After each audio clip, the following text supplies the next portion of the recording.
Stuttering അഥവാ വിക്ക് നിങ്ങൾക്കോ നിങ്ങളുടെ കുടുംബത്തിലുള്ളവർക്കോ പരിചയത്തിലുള്ളവർക്കോ ഉണ്ടോ? ഒന്ന് ശ്രദ്ധിക്കുക. എൻ്റെ പേര് സ്റ്റാൻലി റിച്ചാർഡ്. ഞാൻ 17 വർഷം സ്പീച്ച് തെറാപ്പി ഓഡിയോളജി മേഖലയിൽ വർക്ക് ചെയ്തതാണ്. സ്റ്റട്ടറിംഗ് അഥവാ വിക്ക് വരുന്നത് എന്തുകൊണ്ടാണ്? അത് പല കാരണങ്ങൾ കൊണ്ടാണ്.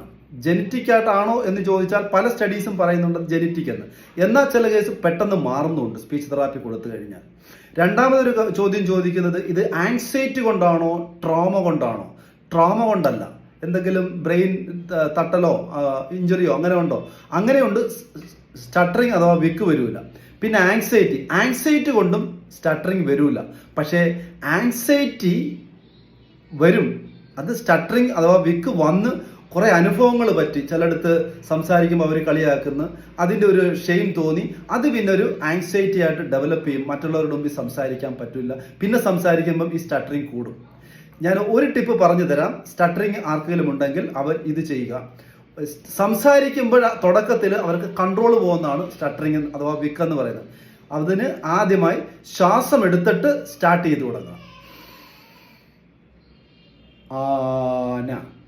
നീട്ടി പറയുക. ശ്വാസം എടുത്തതിന് ശേഷം സംസാരിച്ച് തുടങ്ങിയാൽ അത് കുറയ്ക്കും. നിങ്ങൾക്കുണ്ടാകുന്ന വിക്ക് അത് കുറയ്ക്കാൻ പറ്റും. ഇത് പ്രാക്ടീസ് ചെയ്യുക. താങ്ക്